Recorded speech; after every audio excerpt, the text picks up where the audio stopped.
Hey everybody, welcome to Fatline for January 18th, 2014. Got a lot of stuff to talk about this week for the first episode of Fatline for the new year. So let's get started. I guess we'll start with WWE. Because the thing I have to end with, and if you follow me on Twitter, you probably know what I'm talking about. The shoot interview of the century. DJ Hyde. And his RF video shoot interview. Ah, my God. Alright, so we'll start with WWE first, and then we'll get back to that nonsense. Anyway, so if you didn't watch WWE this past Monday night, you probably missed one of the most special moments in recent memory in pro wrestling history.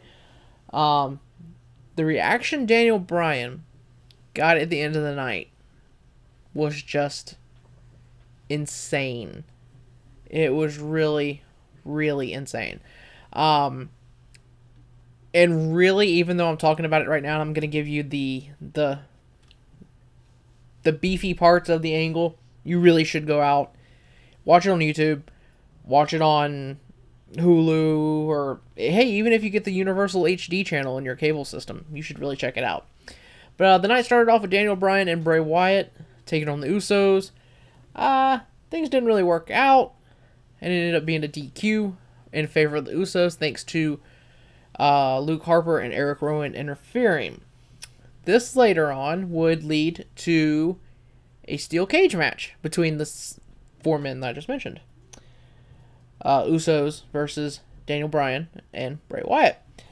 Usos won, and this led to Daniel Bryan kneeling in front of Bray Wyatt, and Bray Wyatt went to give Daniel Bryan the Sister Abigail.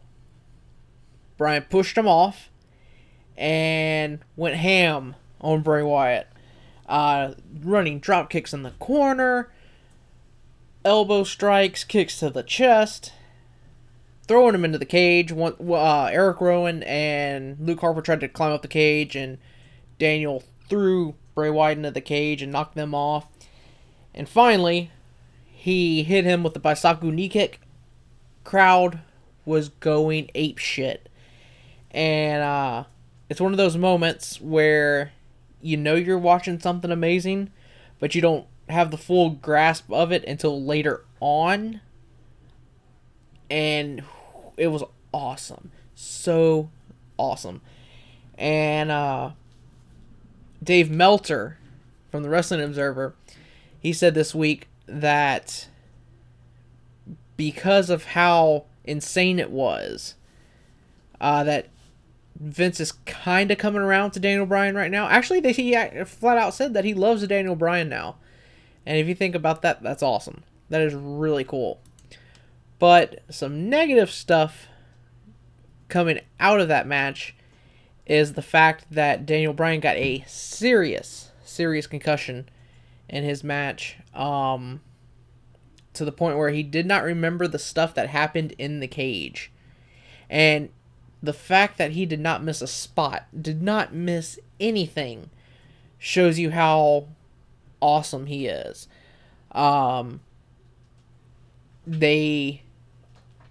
It's not really sure where he got the concussion, but he got up on the cage and he started doing the yes. And if you look at him, you can kind of tell that he's not all there, I guess is the best way to say it.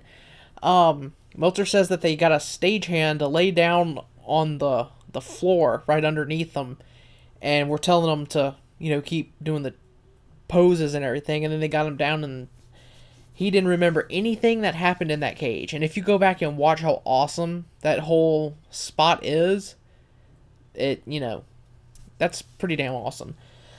It looks like his match with Bray Wyatt is off.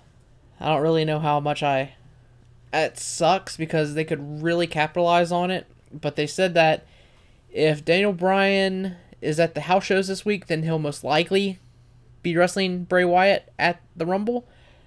I would like for the match to just hold off maybe and do like what they did with Jake Roberts and Randy Savage in the 92 Rumble. where Daniel Bryan is trying to get to Bray, who's in the Rumble, and they somehow either eliminate each other, or they cause one another to be eliminated by somebody, or they just brawl to the back, and maybe even continue it until, I guess, Elimination Chamber. But if I was booking it, I would have both of them in the Elimination Chamber, but I would have somebody eliminated before the other one gets in. Have it so close to getting their hands on each other, but they don't get it. And then we do WrestleMania. I'm leaning more towards Cena, Daniel Bryan, and Hulk Hogan versus the Wyatt family. I think if you're going to have Hulk Hogan in a match, it's going to have to be a 6-man, because apparently they don't think he can pass the physical. And I've seen WrestleZone and Meltzer and Brian Alvarez all say that they don't think he can pass the physical. So if he is, he's either going to be a manager or he's going to be in a 6-man. And I'm cool with that, but I think I would really like to see Daniel, Cena, and Hogan versus the Wyatt family, and save Daniel Bryan and Undertaker for like SummerSlam, because that was another thing. There's rumors going around that Undertaker has requested specifically to wrestle Daniel Bryan, and if you think about the Undertaker specifically requesting to work with Daniel Bryan, just shows how awesome he is. And it's good to see that Vince is finally coming around. It sucks that he did not come around sooner, like, last summer for SummerSlam when he won the belt. But I'm still holding out hope that Daniel Bryan is actually going to walk out of Mania with the world title. I don't give a fuck about Batista.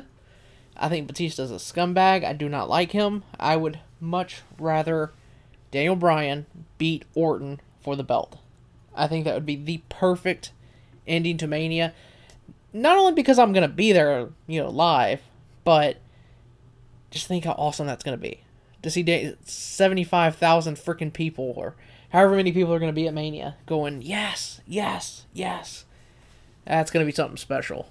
And I'm going to be there. So yeah, that's really it for WWE. Rest of the week, SmackDown, main event, we're all very, very blah. This Monday on Raw, Batista's back. Batista turned 45 today, believe it or not. And he's coming back for a 2-year contract. I hope he is not there full time, especially with Guardians of the Galaxy coming out soon. This summer, I think. I'd have to check on that. He's going to have to go away for a while to promote the movie, because he plays, shit, I forgot who he plays. The big green dude. Drax the Destroyer. I don't read Guardians of the Galaxy that much. Although I'm going to have to, because we'll talk about comics later. So yeah, aside from that, nothing's really happening in WWE right now. They need to start ramping stuff up for the Rumble, because aside from Del Rio, Batista, Ray, Big E, those are the only 4 people announced for the Rumble. It looks like the New Age Outlaws versus Goldust and Cody for the tag titles, might be done before the Rumble, because the way they're speaking, they're acting like all 4 men are going to be in the Rumble. And I don't know how I feel about Billy Gunn and Road Dogg being in the Rumble and taking away 2 spots from people who deserve it. So who knows what will happen there. It's the Rumble, so it's going to be interesting in either way. This will be one of the last 2 pay-per-views before the network launches. We have this pay-per-view, and we have Elimination Chamber. So I don't know. Even though I'm kind of looking more forward to the Ring of Honor shows, WrestleCon, Dragon Gate USA, Evolve, those types of shows. People who I don't get to see a lot. And speaking of which, people you don't get to see a lot, was announced this last Friday. It will be at WrestleCon on Saturday afternoon. It's going to be for the first time ever Kevin Steen versus Masato Tanaka. That's going to be badass. Completely badass. And I cannot wait. I saw that was announced on Twitter, and I was driving and almost ran off the road when I saw it announced. Insane. It's going to be so awesome. I cannot wait. And we'll talk about WrestleCon more later, because that kind of ties into the whole DJ Hyde thing. But got a show review for you right now. AIW's Dead Presidents took place December 27th, 2013, from Cleveland. And if you want to see the show, you can go to Smart Mark Video On Demand, smvod.com, or you can go to smartmarkvideo.com and you can buy it in MP4 or DVD form. First match was for the AIW tag team titles. It was the Hot Young Best Friends, Briley, who is Dolph Ziggler's brother, and Gary J versus the champions, Nasty Russ and T-Money, the Jollyville Fuckets, versus the Submission Squad, Evangelistico and Pierre Abernathy, versus former champions, Euthanasia, Josh Prohibition, and Matt Cross. It was a really, I don't know. It wasn't bad, don't get me wrong. But, yeah. It was interesting. Really, the first part of the match was everybody body slamming Gary J. He took at least 10, 15 body slams. It's not like worth going out of your way to see a lot, but it's a good match. The end sequence is actually pretty damn nuts. T-Money charges Gary J and hits the pounce on him. Now, if you've ever seen Gary J, you know he's not exactly the biggest man in a locker room. He's actually quite skinny. Gary J went flying from the middle of the ring to the ropes, but he went underneath, in between, I guess is a better way to say it, in between the second and third ropes to the floor. They had to catch him. People on the front row were worried that he was going to go flying into the front row. So not only do you have Gary J flying through the ropes, but you have people in the front row like scrambling for their lives. So they T-Money pulls Gary J back in, pins him for the 1-2-3. This was their first successful title defense since winning the belts from the Batiri, Cobalt, and Kodama. I don't mind. I like that they're a homegrown team. Technically, I guess, because they started with Beyond Wrestling, but I guess you can pretty much call them a homegrown AIW team. And I like that. I like when they put big indie companies who are getting big, put their belts on homegrown guys and put them in with more well-known established guys, because it makes them look good. And I think that's what they did with putting them against Euthanasia. And I think that's where it's leading to, because this is the second time Euthanasia has gotten technically beat by the Jollyville Fuckets. It happened in the Double Dare Tag Team Tournament, and it happened, not indirectly, it happened here. So we'll see where that goes. The second match was a 6-way scramble match between Bobby Beverly, the newly turned Bobby Beverly. He turned on Nixon at the last show, Hell on Earth, and rejoined AIW, versus Colin Delaney, the former ECW, WWE star, WWE CW, Davey Vega, Flip Kendrick, versus Marianne Fontaine versus newcomer Ty Colton. Ty Colton it doesn't look like he would be in AIW, I guess is the way to describe it. He's definitely, he has a unique look. He looks like he belongs in NXT. That's the way to describe it. But he's actually really good, and you would look at him and you'd be like, nah. But then he wrestles, and you're like, shit, this dude's actually pretty good. Dead President, at Hell on Earth, he actually lost to Colin Delaney, so this was his second month then. it's a scramble match. I mean, people are flying everywhere. People are getting dumped on their heads. Nothing wrong with that, but it was a lot to catch up with. Finish came with Bobby Beverly pinning Ty Colton with the, I guess you could call it a spinning complete shot that the move Fandango does. His, like, secondary finisher. It was a good match, and I guess they're going to push Bobby Beverly toward the Intense Division title, since he's held that belt twice, I think. They keep pushing Davey Vega. Him and Matt Fitchett is the Sex Bombs, but Fitchett keeps getting injured, and every month Vega's in these 6-way matches. Like, pretty much every single show he's in a 6-way scramble match. And if you've ever seen his Anarchy Championship Wrestling stuff from Texas, not Anarchy Wrestling from Georgia, he's really good. He's really, really good. So it sucks that he's not getting a, I guess you could say a fair shot, but it'd be cool to see him do something more meaningful than a 6-way scramble. Last time he was in a singles match that I remember was in I don't think he was in the JT Lightning tournament this year that I think about it. So that sucks. So that shows you. Third match, and this was one of the best matches on the show. It was Tracy Smothers versus Colt Cabana. It's a Tracy Smothers match. What can you say about a Tracy Smothers match? It really needs to be seen to be believed. He cuts like a 30-minute promo at the beginning of the show, just talking about random shit. The crowd loved it. The crowd was eating it up. They then go to search Colt and Tracy Smothers for weapons, and they find a chain. Colt Cabana had a knife in his butt. Yes, he had a knife in his butt.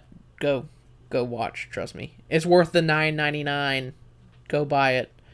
You're supporting a really good company, too. Cabana gets the win with a roll-up.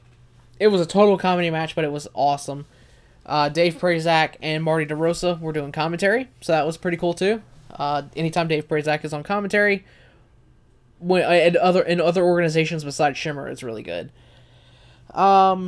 Next match was for the AIW Intense Division Championship. It was Kevin Steen versus the champion, Louis Linden.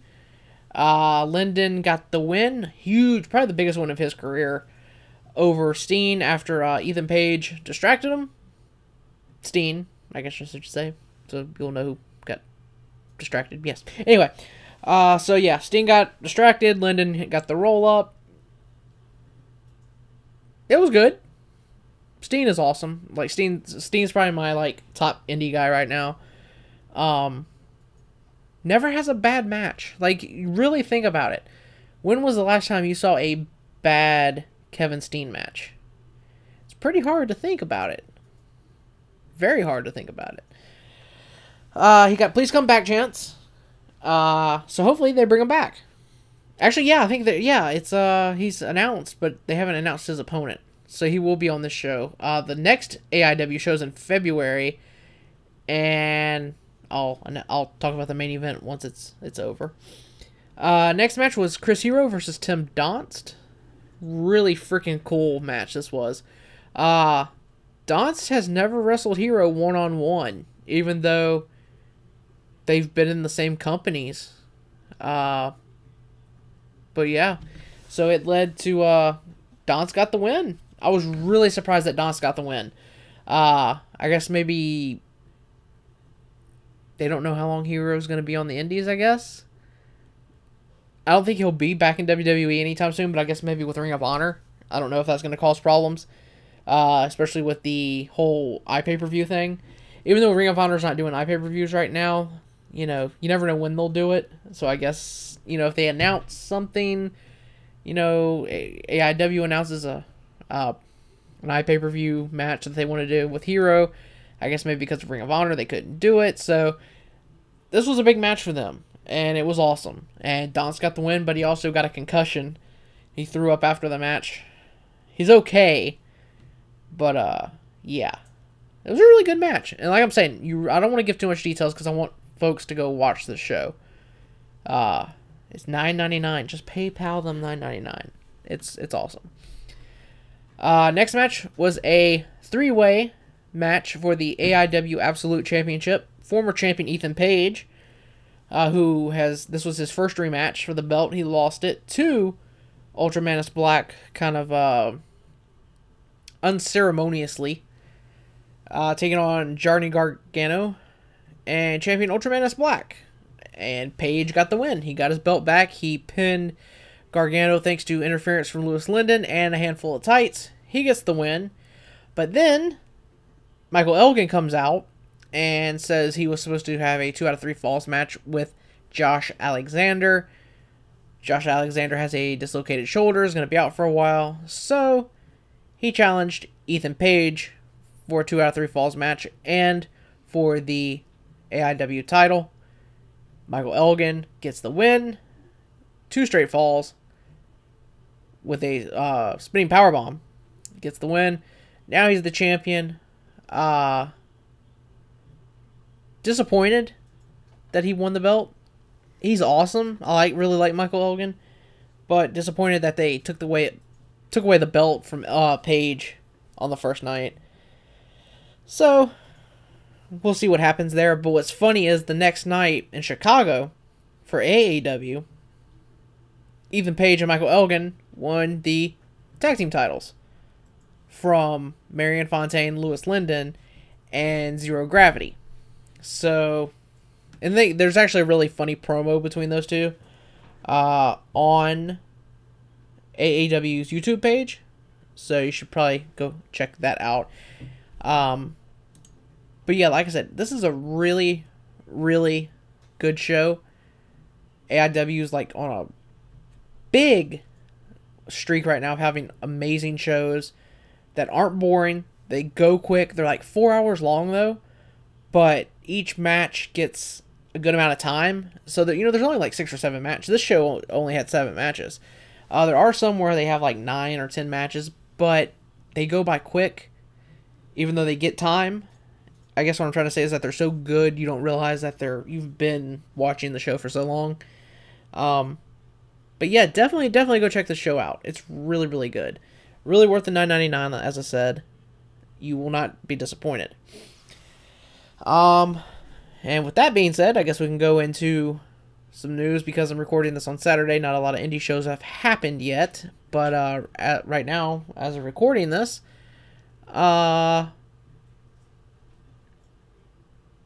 it is looking like Taylor Hendricks might be joining the WWE.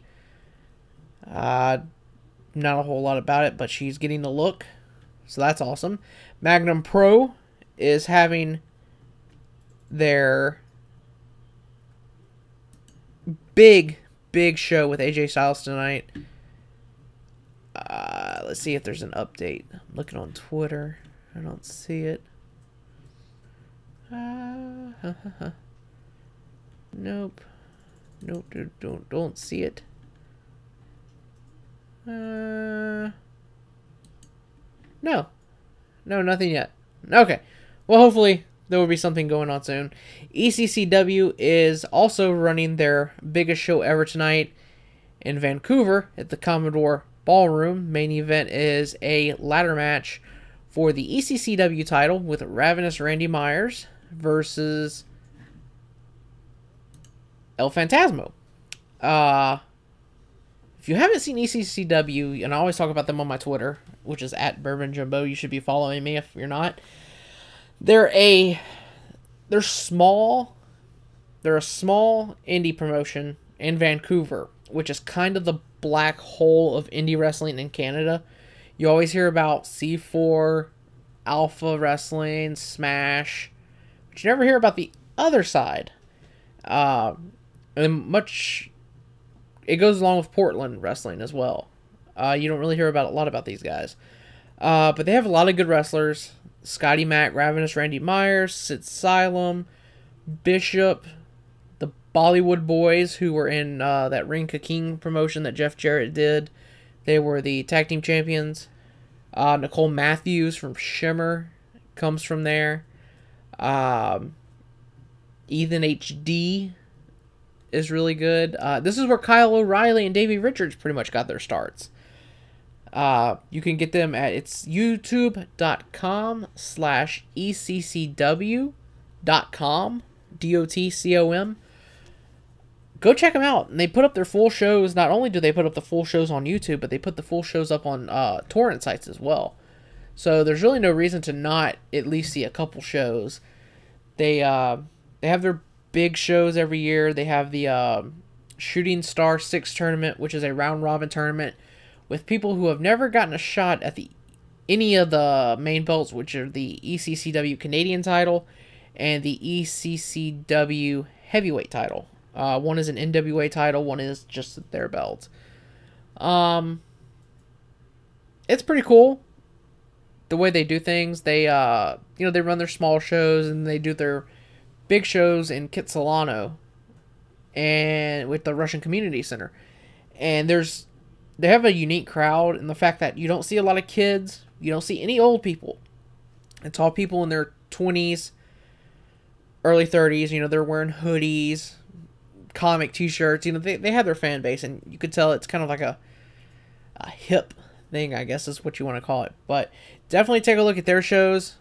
Worth watching. The last show they did was the main event was Scotty Mack wrestling his former tag team partner Jamie Diaz in a tables match, and the ending was Scotty Mack pile driving Diaz off the second rope through a table.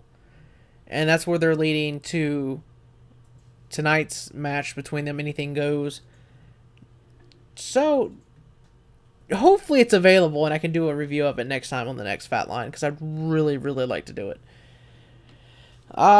Next up, we've got NWA Southern All-Star Wrestling. They will be crowning new NWA United States Tag Team Champions in 2 weeks, I believe it is.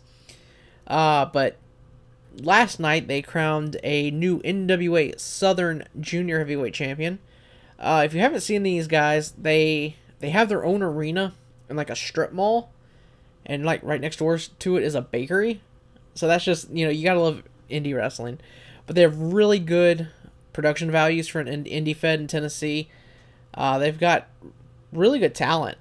And last night I saw John Wayne Murdoch beat Tim Jerrigan. He's a rookie. Just got started. Lance Erickson, one half of the NWA Mid-Atlantic Tag Team Champions, defeated David Matthews and Psycho Medic. Mayhem, which is Gator McAllister and Hammerjack, beating Gregory McDaniel and TNT Motley. That dude has been around for years. You can go back and read the Observers from the mid-90s, and he's like wrestling in Southern Indies. NWA Southern All-Star Wrestling Television Champion Sean Schultz beat LT Falk, who is actually the son of Tony Falk from USWA and CWA Memphis time. Boy Tony. Go search for Boy Tony. Mayhem over Psycho Medic and TNT Motley. I think that might be for the first round or second round for the U.S. tag titles. I think they're doing the first two rounds. Well, no, I don't think they did the first two rounds because I don't know what the hell they were doing. It looked like they did the first round tonight, but half the people they announced for the tournament weren't there.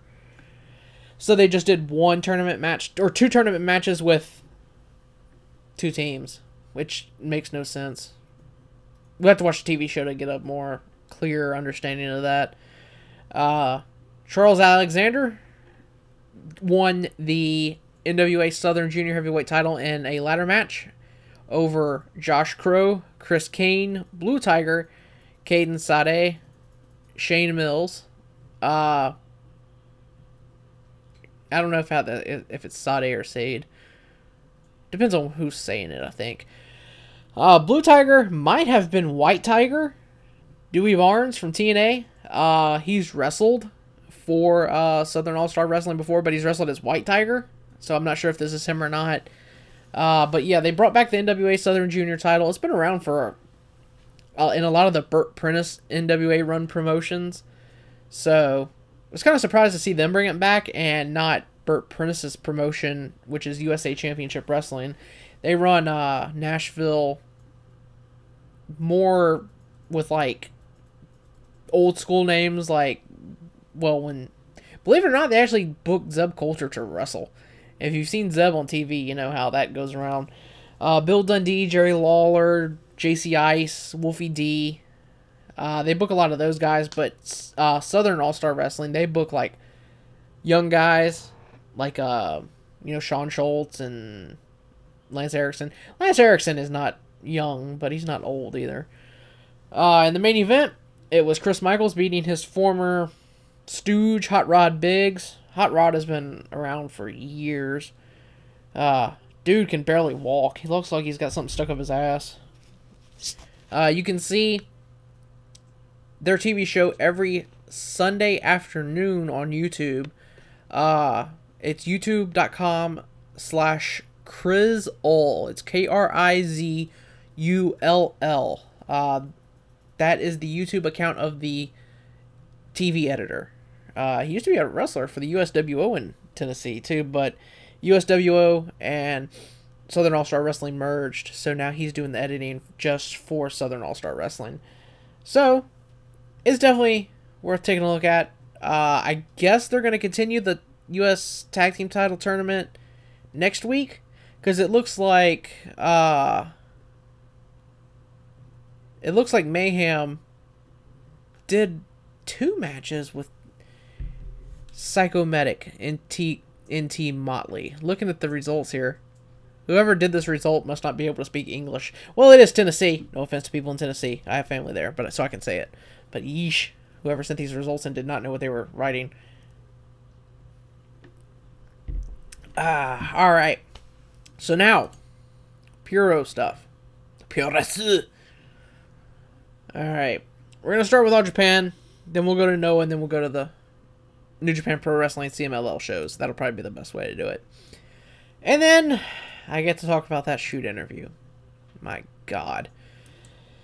Alright, so All Japan has their Junior Heavyweight Tag League, which is going to start on February 5th. I was right. Haha. I actually remember something. It's going to start at Kurokan Hall. Right now, there's 9 guys announced. 9 guys. Block A is going to be Kotaro Suzuki, Atsushi Aoki, Ultimo Dragon, who is actually their junior heavyweight champion right now. He beat Yoshinobu Kanemaru, Ryuji Hajikata, which is actually surprising to see him back in All Japan, considering he left and hadn't been back for a long time. He's actually done some Noah stuff. And Kaiji Tamoto, representing Kaientai Dojo. Block B sees the former champion Yoshinobu Kanemaru, the current Gaora TV champion Sushi, yes, his name is Sushi, Hikaru Sato, representing Pancrase Mission, and Somo Takeo, who represents DDT. All Japan is teaming up with DDT a lot lately. Like a lot. I'm guessing it's because of Shinshiro Takai, who is like a master promoter. Like, if you want to promote a show in Japan, you need to hook up with DDT because they draw really good crowds. There's going to be a mystery guy, and he'll be announced, I guess, within the next... Well, he's got to do it pretty soon because it's getting close. But the finals are going to take place on February 16th at the in Fukuoka. Yeah, there we go. See, even I have to stop and see how to pronounce shit sometimes. I've got some people saying that they couldn't get into Japanese or Mexican wrestling because they just couldn't understand what was going on. And you don't need to worry, especially Lucha. Well, Lucha I can understand. Lucha is a lot harder to get into because they changed their gear so much. But don't worry. There's so many freaking websites out there that can help you with who people are. there's no reason to not be watching lucha or Japanese wrestling right now. Kano has vacated his Michinoku Pro Tohoku Junior Heavyweight title. There's going to be a 16-man single elimination tournament that's going to run over 4 shows. First round is going to take place on March 21st. Second round will take place on March 22nd. Semifinals on March 23rd, with the finals taking place almost a month and a half later on May 5th. Of course, May 5th in Japanese Pro Wrestling was always kind of a big day because you had the FMW anniversary shows. Anytime May 5th rolls around, you got to pull out some FMW and watch it because it's such a awesome time. Yes, Michinoku, like, a show from a couple months ago, like, popped up on YouTube finally. And it was good, but they really don't have... I'm really interested to see who the 16 people are going to be, because they really didn't have that much talent. I guess you got the Brahmins. I guess Sasuke could do it. So yeah, it's going to be really interesting to see who's actually in the tournament. So, I wish I could find more about Michinoku Pro, like, more shows lately. I think they lost their TV spot on Samurai, I think, and that's what happened. So, hopefully they come back. And hopefully the shows are taped. Frick. That'd be nice if all the shows were taped and we could see the whole tournament. Now for BJW, we got 2 injuries. First off, they announced that Daisuke Sakimoto would be having knee surgery, and that he would have to forfeit his BJW Strong Style title. And he hopes to be back in 6 weeks, so this has messed up his match against Shinya Ishikawa, as well as his tag team title match in Noah against Mikey Nichols and Shane Haste. They announced that there would be a decision match with Shinya Ishikawa taking on Yuji Okabayashi. But today, or last night in Austria, Yuji Okabayashi separated his shoulder. He was doing a splash off the top rope to Robert Dressiker, and it's separated. Don't know if it's bad to the point where he will not be able to do the match or what, but that match is off too, I guess. I don't know. We'll have to stay tuned for that. But right now, Sakimoto is no longer the Strong Style champion, which sucks because he is awesome. Now that led into Noah's show in Kagawa. They only drew 270 people. Okay, this company used to run the Tokyo Dome, Sumo Hall, and they're only drawing 270 people. But you know what? Noah is really picking up steam, to be honest. Every show I've watched for like the past 3-4 months has been really good. The match that I really, really liked lately was Kenta versus Takeshi Morishima for the GHC title. Morishima beat Kenta and won it for the second time, I want to say.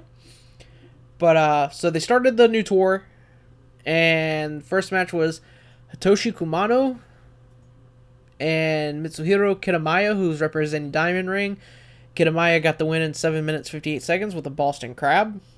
Next match was Sushi Katoge versus Genba Hirayanagi. Katoge got the win following the kill switch. Kill switch is exactly the same thing as Christian's kill switch, the Tamakaze. Third match was Yoshinari Ogawa, one half of the GHC Junior Tag Team Champions with Zack Sabre Jr., defeating a dude named Extra Large. That's got to be something up with that. That's got to be like an indie guy. I don't know who that is. Believe it or not, I actually don't know who that is. Next match was a three-way match between Taiji Ishimori, the current GHC Junior Heavyweight Champion, versus Hajime Ohara and Ricky Marvin. Ishimori got the win in 9 minutes 6 seconds with the Revolution on Hajime Ohara. They have a big title match tomorrow, so Ishimori got the win over Ohara. Now, if you were going by WWE booking, that means Ohara would win the title match. But being that it's Japan, things might be different. But here's the thing. Ishimori might have hurt his back in this match. So, I guess depending on the result tomorrow, we'll know how bad it is. Hopefully, it's not too bad, though. Next up was a match that I really, really want to see. Was Kano versus, I guess that's how you pronounce it, Kanoyu? Kanoyu? That might be how you spell it, Kanoyu. Or say it, excuse me. Versus Bobby Fish, the one half of the Ring of Honor World Tag Team Champions. Kanoyu got the win in 12 minutes 9 seconds with a leg lock camel clutch. Kanoyu said that he would, without a doubt, be the junior champion this year. I'm thinking if Ishimori retains tomorrow, then Kanoyu will be the one to take the belt from him at the next title match. Next match was Takeshi Morishima and Maybach Taniguchi versus Kenta and Daisuke Harada. Morishima got the win over Harada in 15 minutes 15 seconds with a backdrop driver. And in the main event, it was the GHC Tag Team Champions, Mikey Nichols and Shane Haste, with their buddy from Australia, Jonah Rock, versus Naomichi Marufuji, Mohamed Yon, and Katsuhiko Nakajima. Shane Haste got the win with the Death Valley bomb on Mohamed Yon in 16 minutes 50 seconds. Takeshi Morishima ran out and attacked Mikey Nichols and Shane Haste, beat the crap out of them. But eventually they ran off Morishima. And that's when they announced that because of Daisuke Sakimoto being unable to compete with his knee injury, that the title shot would then go to Morishima and Maybach Taniguchi. So we're looking at possibly having Morishima being a double crown champion. I don't think it's going to happen. I think he's going to lose. And this is going to put, Mikey Nichols and Shane Haste over pretty good. Now Fantastica Mania has been going on. Started at the Kyoto KBS Hall on January 15th. It was Bushiroad and Titan in the first match versus Gato and Jado. Titan got the win over Gato in 8 minutes and 55 seconds. We had Fuego, Ray Kometa, and Stuka Jr. representing CMLL versus Okamura, Vangelis, and Rhea Scorpion. Fuego got the win in 7 minutes and 33 seconds with a modified arm bar on Vangelis. Match number 3 saw Jushin Thunder Liger and Mexico. Jesus, I can't talk right now. Maximo versus Taka Michinoku and Taichi. Taichi actually got the win. He did a ghetto clutch on Maximo. Next match was Kushida and Volador Jr., who, if you haven't seen Volador Jr., this dude is awesome. Versus Tetsuya Naito and Mascara Dorada. Dorada got the win in 11 minutes 32 seconds on Volador. Next match was Rush and the new Mystico, which is actually the third Mystico, versus Shinsuke Nakamura and Mephisto. Mystico got the win on La Mystica. Damn, I really can't talk. I start pronouncing these foreign names and then I get all tongue-tied. Mystico got the win on Mephisto with the La Mystica, which is his spinning head scissors into a Fujiwara armbar. This was going to build up a match that actually happened last night on AJPW, which I will get to the results in just a minute. Next match was El Desperado, who is Kyusuke Mikami, He's the one who came out at the end of the Tokyo Dome junior heavyweight title match between Kota Ibushi and Devitt, and kind of let Ibushi know that he was coming. It was El Desperado, Hiroshi Tanahashi, and La Sombra versus Kazuchika Okada, who is the IWGP World Heavyweight Champion and one of the top 5 wrestlers in the world right now. Teaming with Niebla Roja and Ultimo Guerrero. Desperado got the win with a crucifix hold on Roja. So that led us to the next show, which was... Let me find my results here. This took place at Shinkiba First Ring, which is that really awesome tiny building you see like a lot of the smaller indies wrestling in. I was surprised that they did a show here. They do some of the Never shows here. Never, which is, it's kind of like their NXT brand, is New Japan's NXT brand. Really worth going out of your way if you can find them. First match on this show was Fuego, Reiko Maeda, and Stuka Jr. versus Taichi, Taka Michinoku, and Okamura. Reiko Maeda got the win with a Spanish Fly on Okamura, which is a back moonsault rock bottom, I guess is the best way to describe it. Match number 2 was Titan and Mascara Dorada versus Vangelis and Mephisto. Mephisto got the win with a Angel's Wings, but Mephisto calls it the Devil Wings, which is a sit-out pedigree, I guess is the best way to call it. He got the win over Titan. Next match was a CMLL World Light Heavyweight title match, with Rey Escorpion defending against Maximo. Escorpion got the win in 9 minutes 48 seconds with a package pile driver. Match number 4 was Rush and Mystico, who are actually brothers, versus Niebla Roja and Ultimo Guerrero. Rush got the win with a Rush driver, which is a double arm underhook pile driver. And in the main event, it was La Sombra versus Volador Jr. Went to a draw. 10-minute time limit. It kind of sucks it was only 10 minutes. I bet that was a good match, too. Then, that led us to today's show at Kurokan Hall. Match number 1 was Maximo versus Jado versus Taichi. Maximo got the win in 9 minutes 35 seconds with the La Magistral on Taichi. Match number 2 was Stuka Jr. and Reiko Maeda versus Yujiro Takahashi and Okamura. Yujiro got the win with the Tokyo Pimps on Stuka. Tokyo Pimps is a sit-out dominator. Yujiro is just... let's not go too much into that. Next match was actually a really good, interesting match. It was Kushida teaming with Tiger Mask, Fuego, and Titan versus Yoshihashi, Vangelis, and Rey Scorpion. Vangelis got the win with the German suplex on Fuego in 8 minutes 56 seconds. In another really good match, it was Bushiroad and Volador Jr. versus El Desperado and Mascara Dorada.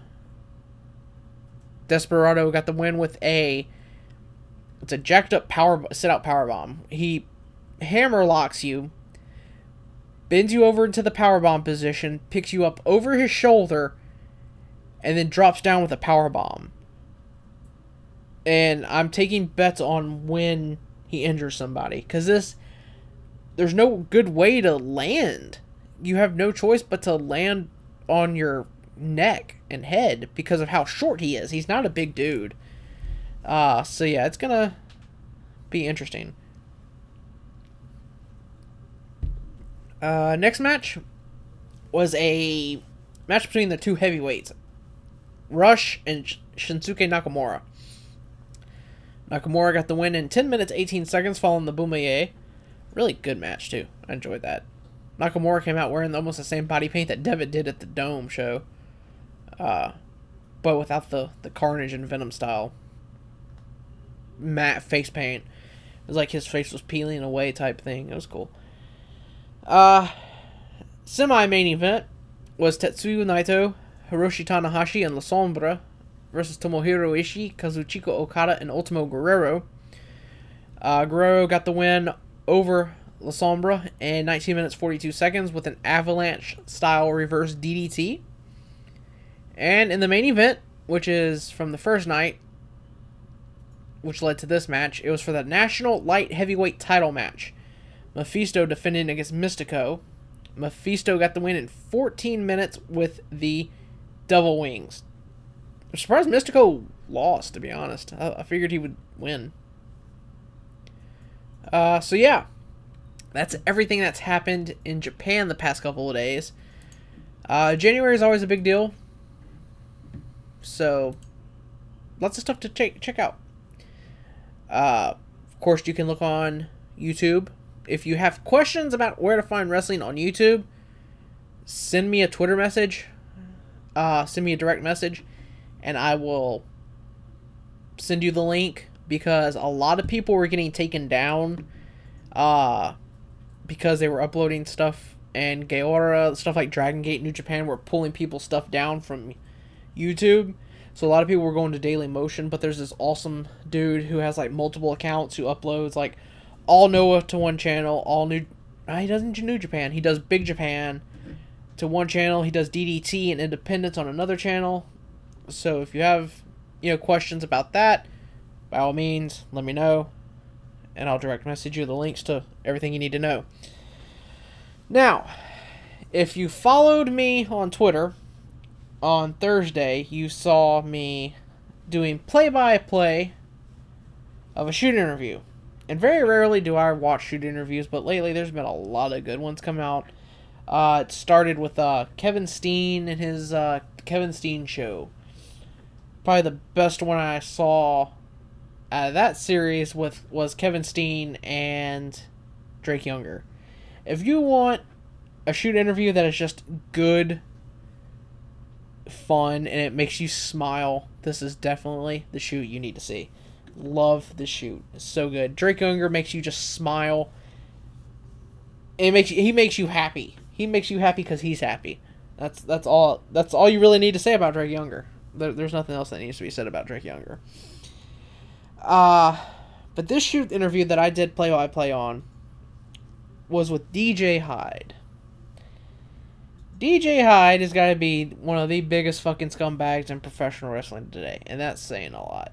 This shoot was 7 hours, and I watched the whole thing pretty much in one sitting. I will never do that again. This had to be... I enjoyed Ian Rotten more than I enjoyed this motherfucker.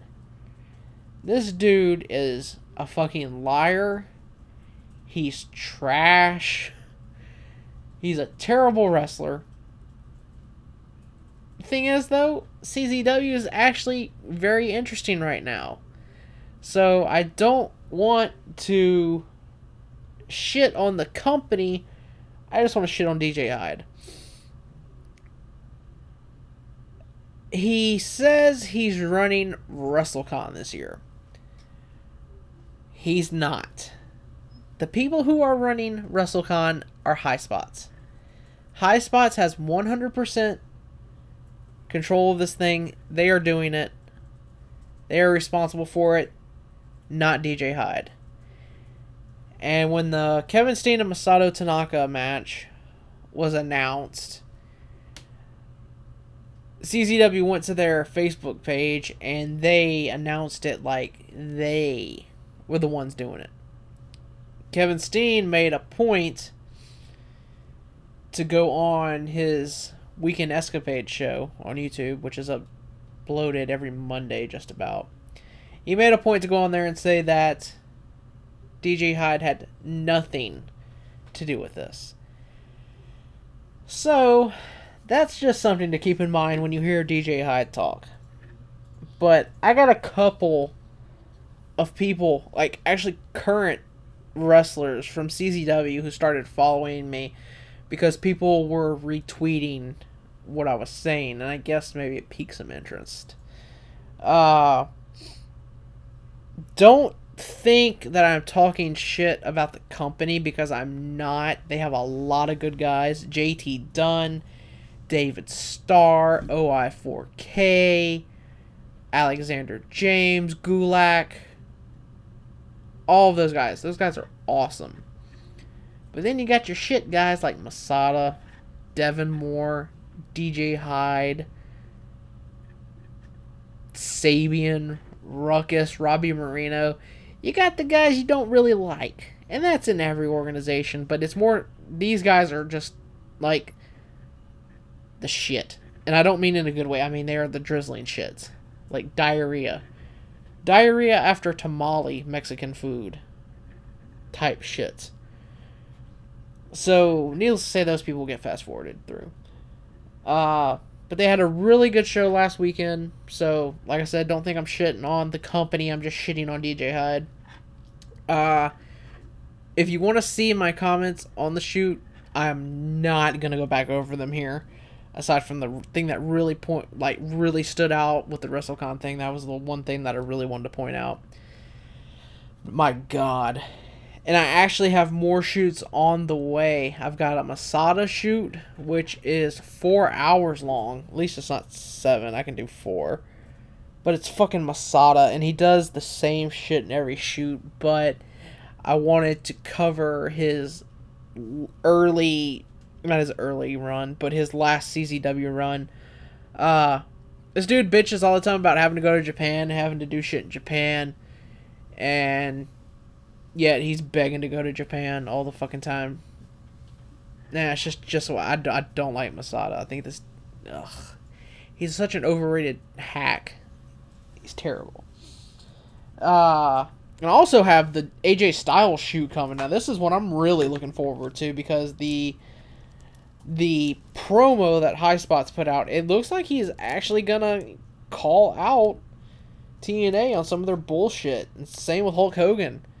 If you haven't seen the shoot, go to High Spots' YouTube page. But he says, you know, you work for the company, you're being paid millions of dollars, and you can't even fucking promote a TNA show. So, it looks like he's gonna. And then that Claire chick from that angle with Kazarian and Daniels, it looks like he's gonna go off on her. Clara Lynch, that was her name. Looks like he's gonna go off on her. So that's awesome. I can't wait for that.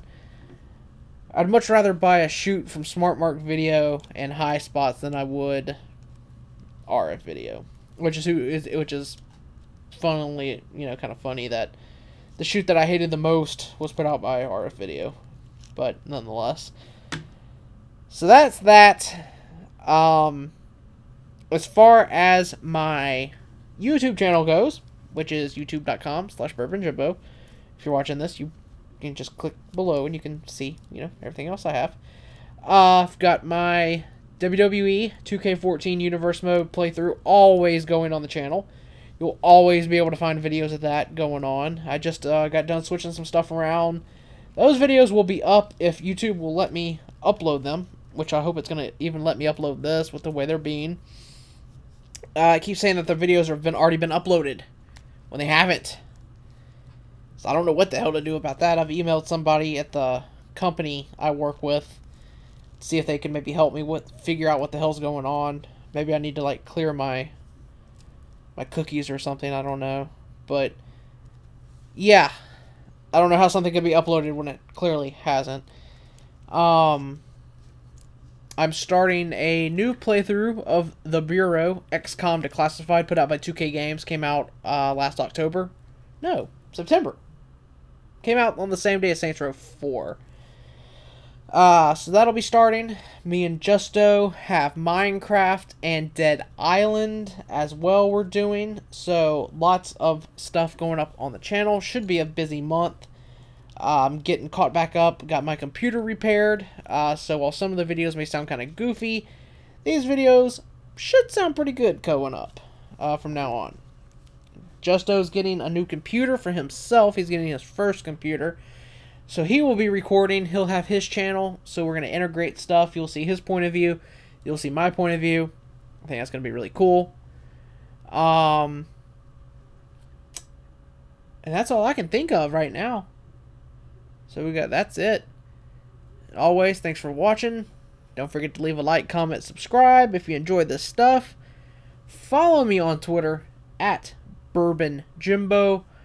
Follow my little brother at JustinIKE.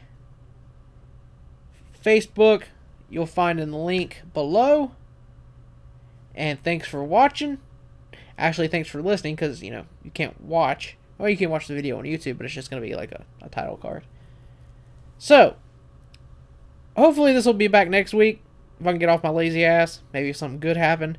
Maybe if Justin actually lets me record it for once. But we won't go there. Alright, folks. Have a good night. And, yeah. Have a good night. Toodle!